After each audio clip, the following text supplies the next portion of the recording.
Supercrack Estrella presenta Demonios o Viajeros del Tiempo. Madre Juana de los Ángeles cuando los demonios estaban entre nosotros. En 1969, el compositor polaco Krzysztof nos presenta una visión espeluznante de la Francia de 1634.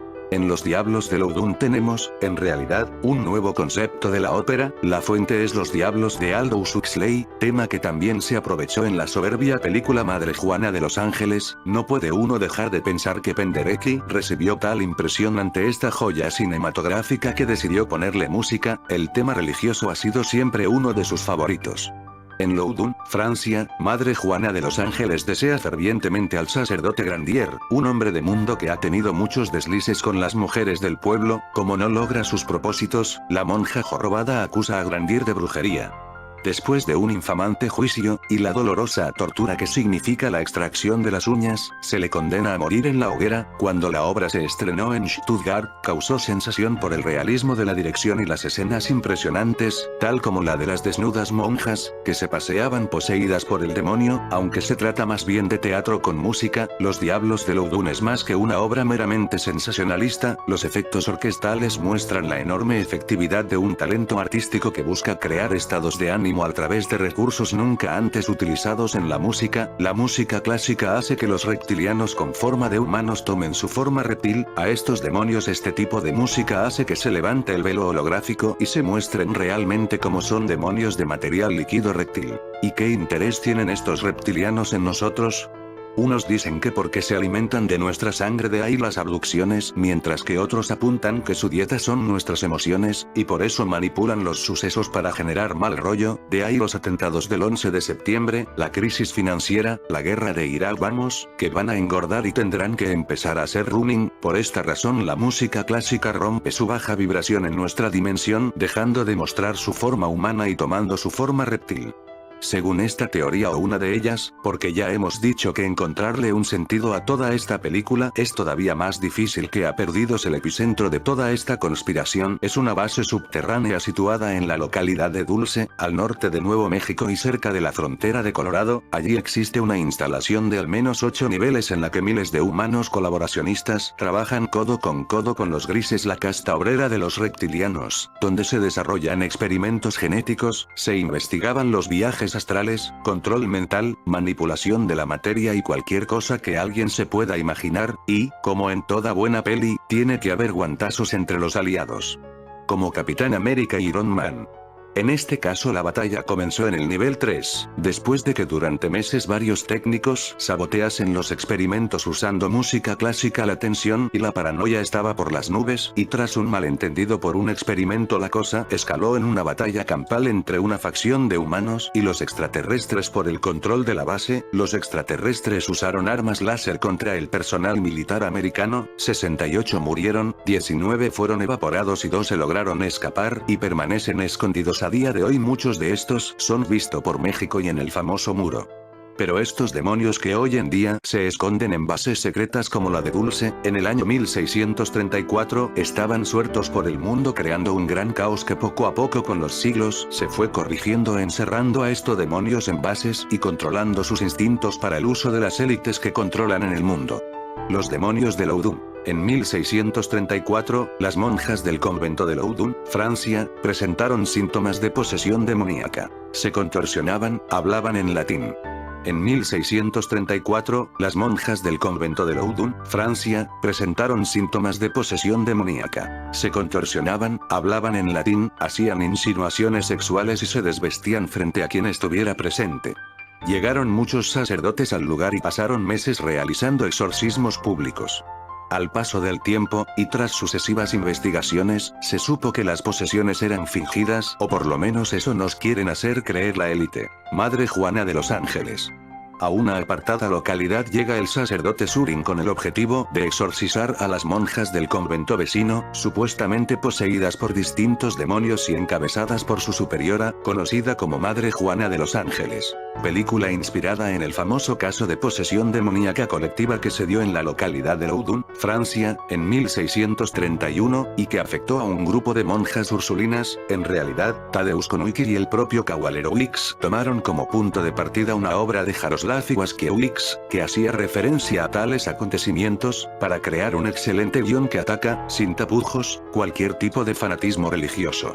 Se trata de un filme que reflexiona acerca de la eterna lucha que se establece entre la carne y el espíritu, entre el deseo y la represión, además de indagar en las irresolubles contradicciones de la tradición católica, así como en las consecuencias de la puesta en práctica fanática de las mismas. Deben alejarse de la presente cinta, por tanto, aquellos que busquen una simple película sobre poseídos. Y eso que cuenta consecuencias realmente escalofriantes, como el exorcismo al que son sometidas las monjas en el interior de la iglesia. En cualquier caso, lo que importa aquí no son los demonios, pues no hay tales, sino la represión antinatural a la que se ven sometidos los religiosos, y de la que se derivan la histeria y la locura. El diablo en el convento. Las poseídas de Loudun. En 1626 se fundó en la ciudad de Loudun, 300 kilómetros al suroeste de París, un convento de monjas ursulinas. Eran 17 religiosas, casi todas muy jóvenes, que llegaban para reforzar la presencia del catolicismo en una población donde los protestantes hugonotes eran mayoría. Una de ellas era Jeanne de Belsier, en religión Juana de los Ángeles. Nacida en una familia de la baja nobleza de Poitou, de niña había padecido una enfermedad que la dejó encorvada y de talla diminuta. A los 20 años ingresó en las Ursulinas de Poitiers, y desde su traslado a Loudun reveló un carácter intrigante y ambicioso que la llevó a ser elegida superiora del convento con solo 27 años.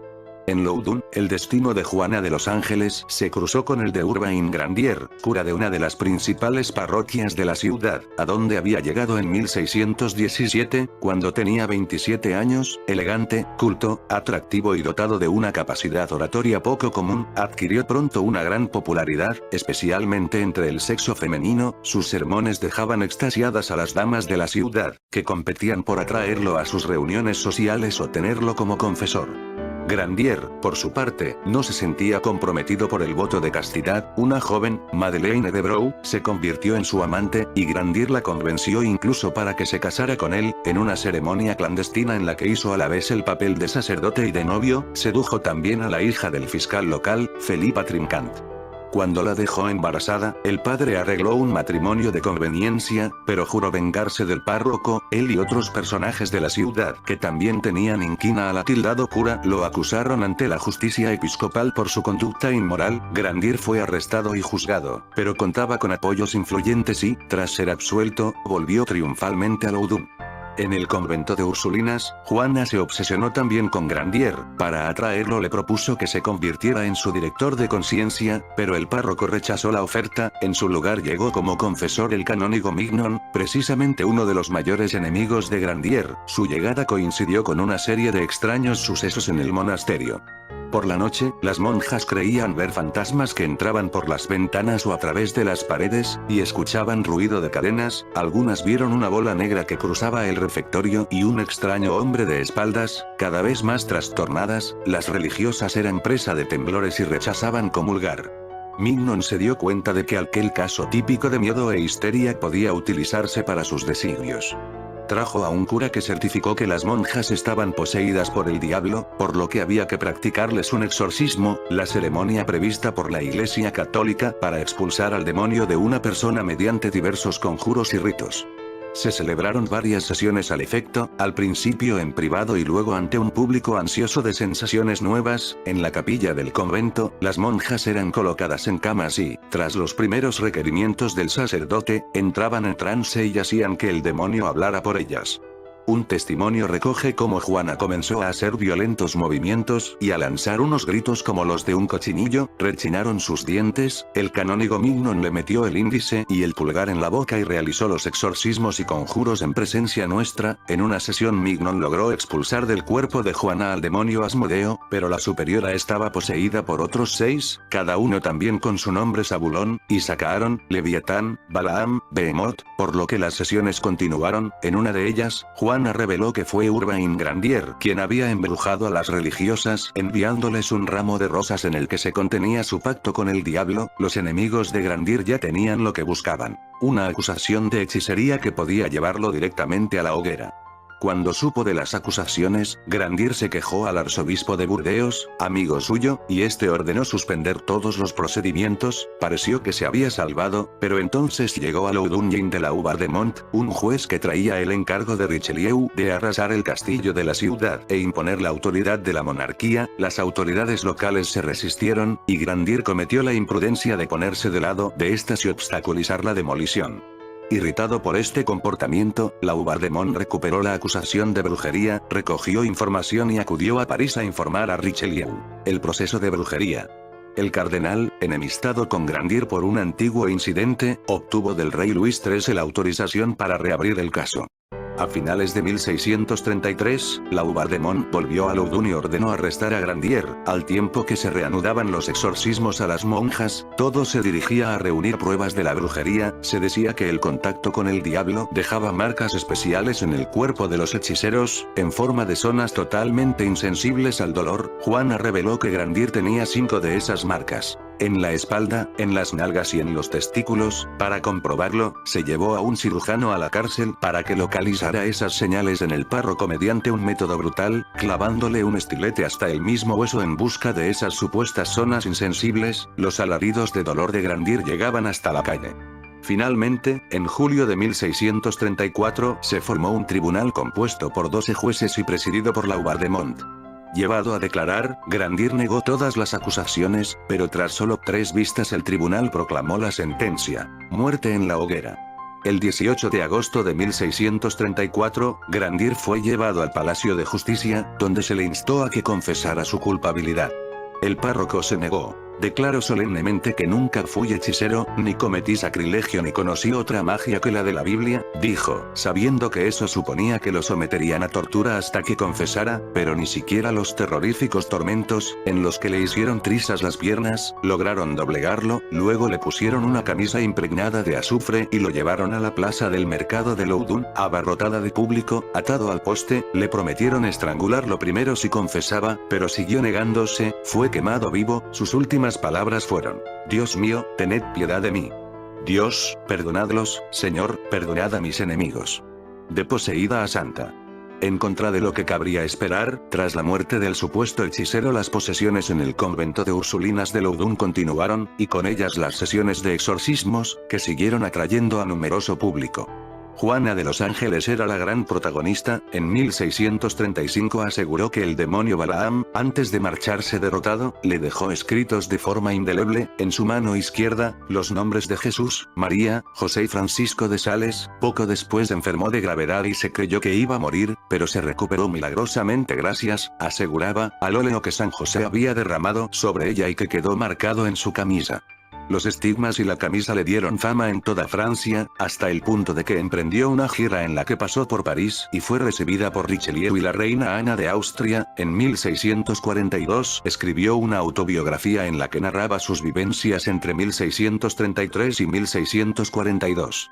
Cuando, en 1665, falleció a causa de una hemiplegia, lo hizo en olor de santidad y siendo enormemente popular. Son los demonios viajeros del tiempo. Fue el convento de Ursulinas en 1634 atacado por viajeros del tiempo. Esta historia del año 1634 en el convento de Ursulinas pudo ser la diversión de unos viajeros del tiempo. 36 años después de esta historia en el convento de Ursulinas, recordemos, en el 1634 se pintó este cuadro donde aparece un viajero del tiempo. El cuadro se pintó en 1670, 36 años después de los casos de posesiones del convento de Ursulinas en 1634, ¿eran demonios o eran viajeros del tiempo? Un hipone pintado en el siglo XVII. El mural Mr. Pinchon and the Settling of Springfield. Pinchon y el asentamiento de Springfield no es la primera obra de arte que ha sorprendido con algún objeto extraño.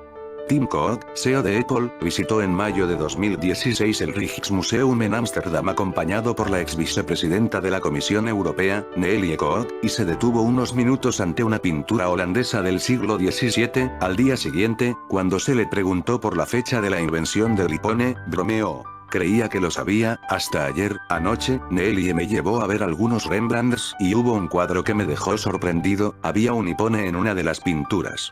La obra a la que se refería Koch es la escena de hombre entregando una carta a una mujer en un recibidor, pintado por Pieter de Och en 1670, como el propio título del cuadro indica, el objeto que se asemeja aquí a un smartphone es una misiva de papel, y es que la élite siempre lo explica todo para que no pensemos demasiado en todo lo que se nos oculta. Pero es que este pintor Pieter de Och tiene otro cuadro donde aparece un hombre entrando por una puerta con un teléfono móvil en las manos, recordemos año 1672, no muy lejos del año de las posesiones de las pobres monjas en Francia. En otros casos este mismo pintor parece mostrar lo que parece una tablet. Los crímenes siempre han sido considerados una fuente de misterio e intriga, pero hay algunos superan toda lógica y racionalidad y entran en el reino de lo extraño. No estamos hablando de simplemente raro, más bien espeluznante. Hay innumerables homicidios no resueltos a lo largo de los siglos. En la peculiar lista de crímenes sin explicación nos encontramos Jack el Destripador, el asesino del Zodíaco o la Dalia Negra, pero hay otros que podrían servir como trama para películas de ciencia ficción. Recordemos, en mi canal Super Crack Estrella he hablado de los muchos casos de viajeros del tiempo del país Canadá. Ahí están mis vídeos para ver de qué hablo. Pues bien, más ejemplos de viajeros del tiempo que tienen de protagonista a este país Canadá. Uno de estos casos fue revelado en 2014, cuando las pruebas de ADN determinaron que el sospechoso aparentemente murió semanas antes de la presunta víctima. Esta es la historia. Un asesinato temporal. Una mujer había sido brutalmente asesinada en Londres en 1997 y se había encontrado material biológico bajo sus uñas, posiblemente indicando que podría haber arañado a su atacante justo antes de morir. Se analizó una muestra del material y se comparó los resultados con la base de datos del National DNA y rápidamente se obtuvo una coincidencia positiva. El problema fue que se identificó a una mujer que había sido asesinada 3 semanas antes de la muerte de su presunta víctima. Los asesinatos ocurrieron en diferentes áreas de la capital y fueron investigados por equipos de detectives independientes sin conexión alguna entre las dos mujeres y ninguna evidencia más. Lo primero que pensaron los investigadores fue que lo más probable era que las muestras se habían mezclado o contaminado en el único lugar obvio en el que habían estado juntas. El laboratorio forense. Fue entonces cuando el oficial superior de investigación presentó una queja formal al equipo forense. En esos momentos, el Dr. Michael Silverman, actual presidente de enfermedades infecciosas de la Escuela de Medicina y Odontología Schulitz de la Western University en Canadá, era el gerente del Servicio de Ciencias Forenses, por lo que era su responsabilidad investigar si se había cometido un error en el laboratorio. Lo primero que pensó fue que tal vez el recorte de la uña de la segunda víctima se había etiquetado incorrectamente y en realidad se trataba de la primera víctima. Tan pronto como comenzó a revisar las muestras, comprobó que este no era el caso. La víctima se había pintado sus uñas con un distintivo patrón y los cortes que se habían tomado tenían exactamente el mismo patrón. No había duda de que eran los correctos. Luego revisó los registros del laboratorio para ver si las muestras se habían mezclado accidentalmente. Esto también resultó ser erróneo, ya que los dos conjuntos de muestras nunca habían salido del laboratorio al mismo tiempo. En cualquier caso, habían transcurrido varias semanas entre el análisis de la primera y segunda muestra y diferentes forenses habían participado. Decidido a encontrar una explicación al misterio, el Dr. Silverman investigó más exhaustivamente cómo se habían recogido las uñas y descubrió que ambos cuerpos se habían sometido a una autopsia en el mismo depósito de cadáveres, aunque había sido trasladados con varias semanas de diferencia. Fue entonces, mientras estaba examinando los registros mortuorios, que encontró una posible respuesta. Al parecer, el cuerpo de la primera víctima de asesinato había sido mantenido en el congelador durante varias semanas. Mientras la policía llevaba a cabo su investigación inicial, se había retirado del congelador para permitir que el patólogo tomara recortes de uñas adicionales el día antes de que el cuerpo de la segunda víctima de asesinato hubiera llegado al depósito de cadáveres. Al día siguiente, el mismo par de tijeras se había utilizado para cortar las uñas de la segunda víctima de asesinato. Aunque las tijeras se habían limpiado entre usos, podría haberse dado el caso que el material genético suficiente hubiera sobrevivido al proceso de limpieza para transferirse a las uñas de la segunda víctima y luego producir un perfil de ADN en el análisis posterior. La explicación científica. Según explicó el Dr. Silverman, en 1997, cuando se cometió el misterioso asesinato, las pruebas de ADN llevaban solo unos años y la tecnología estaba mejorando tan rápidamente que empezaban a ocurrir problemas imprevistos. Solicitó que se analizaran las tijeras usadas para el recorte de uñas del depósito de cadáveres y descubrió que no solo estaban presentes dos perfiles de ADN, sino tres separados. Otro examen reveló contaminación por ADN en varios otros instrumentos mortuorios. Por ejemplo, en los bisturí para autopsia había rastros de ADN de varias personas diferentes en ellos, pero como nunca se tomaron muestras de ADN de las incisiones, la contaminación cruzada no fue detectada. En fin, amigos de Supercrack Estrella, si el video te gustó, pulgar arriba.